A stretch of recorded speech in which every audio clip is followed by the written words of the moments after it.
passions of convenience. We live in a time where everybody is stuck, or at least they feel stuck. Stuck in their habits, stuck in their old ways, stuck in a manner that feels good. And I feel stuck that way many times. But as I'm enjoying myself in this stuckness, in these habits that I've grown accustomed to, that I benefit from, but don't actually push me forward, I have a monologue going on in the back of my head. In the middle of them, in the middle of playing video games, 1 a.m. in the morning, 2 a.m. in the morning, waking up at noonday, waking up groggy, dragging my feet, not caring much about the necessities, not caring much about ideas like purpose or about the identity I'm trying to form. And it sickens me. Really, it does sicken me. And I try to ask myself why I end up this way, why I've come to this conclusion of my life, and if I'll stay here. Well, I know I won't stay in this position because of the person that I truly desire to be, but just because I know that doesn't really change anything. In the back of my head, I have this conversation with myself, asking myself why I keep doing these things, asking myself why I keep falling for the same trick that the conversation between me and my desires play, where I ask myself, do I really want to play this game?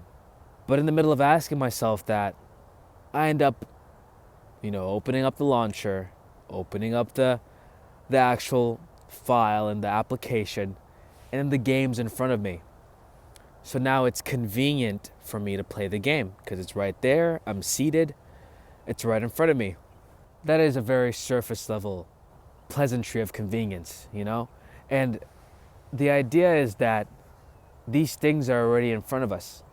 We always seem to be drawn near to them and close to them because we surround ourselves with them. But then I ask myself, what would it take for me to actually do my work? For me to actually step away from this? For me to be creative, on time, purposeful, at the very least waking up early in the morning to pull together my thoughts like they're supposed to come to me, to have that idea, to have clarity of the vision of my future. And I realized that if it's convenient enough for me to show up and to sit in the chair, to sit in that pleasure, then I have to do something about it. I have to take away the convenience. That's where discipline comes into play. That's where ideas like drawing closer to hope, drawing closer to the person I'm trying to become, and identifying with them more than identifying with playing video games, or leisure. In the middle of playing the games, I find myself getting disappointed, Getting really disappointed in myself, in my performance, right? Disappointed in myself and how many games I've lost, how much time I've wasted. And it's like the only thing that can pay back wasted time is regret. You can only regret wasting your time. You can't get it back. You can't pay back time with some borrowed time. Hey buddy, can you lend me some time? No. I mentioned before that time is one of the simplest, most beautiful things. It works on a plane and it's equal for everyone.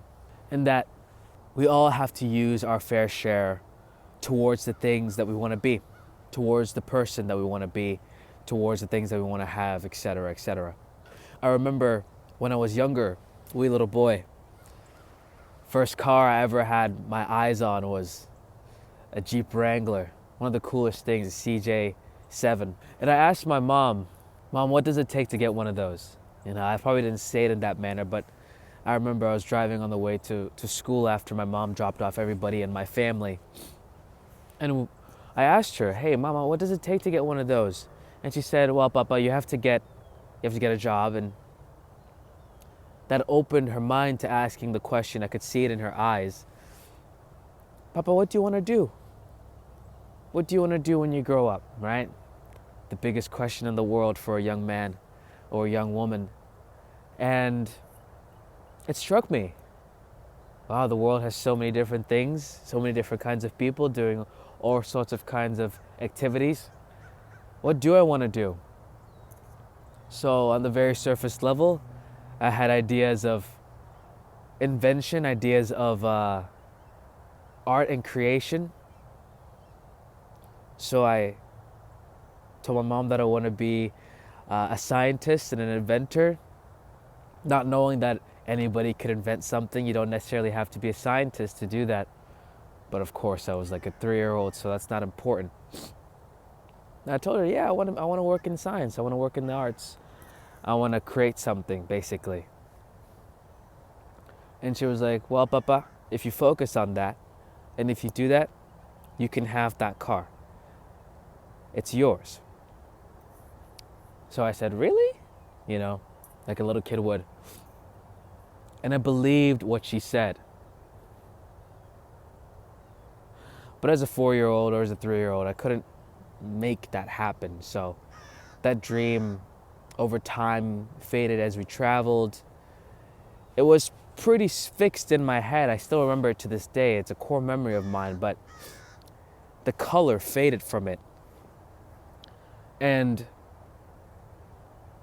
that's all to say that it wasn't convenient for me, obviously, after gathering so much more knowledge, after growing up, after becoming the man that I am now, to pursue that kind of dream. It wasn't convenient for me. But that doesn't mean I had to forget it and forsake it altogether. No. Convenience is a trap. Convenience is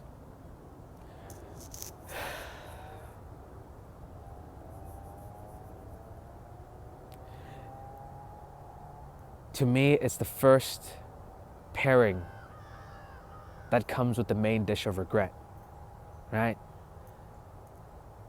As we eat up all our regrets, all the cakes that we wish we could have and eat too, the absence of the cake is the regret that we get to live with. And convenience is going to be the pairing that came with it because we chose to stay stagnant in convenience. To go back to the disappointment in video games,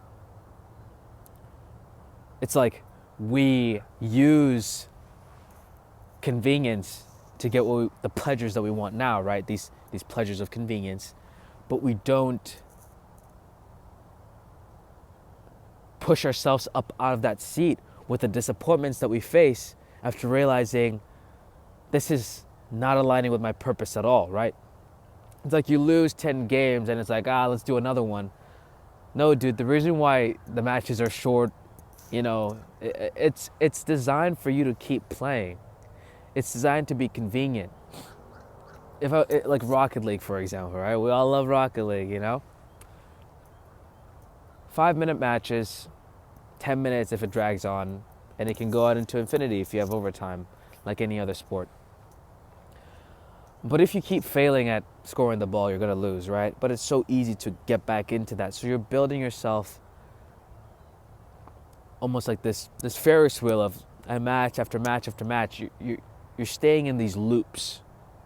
You're building these loops, and you're conditioning yourself to get good at simple things that don't actually align with your purpose. Now, there are some people where they're naturally talented, they're naturally good at these things. They play the game and they get good at them like that. But even to those people, I say, there are plenty of other things that you can get good at like that if you're brilliant enough.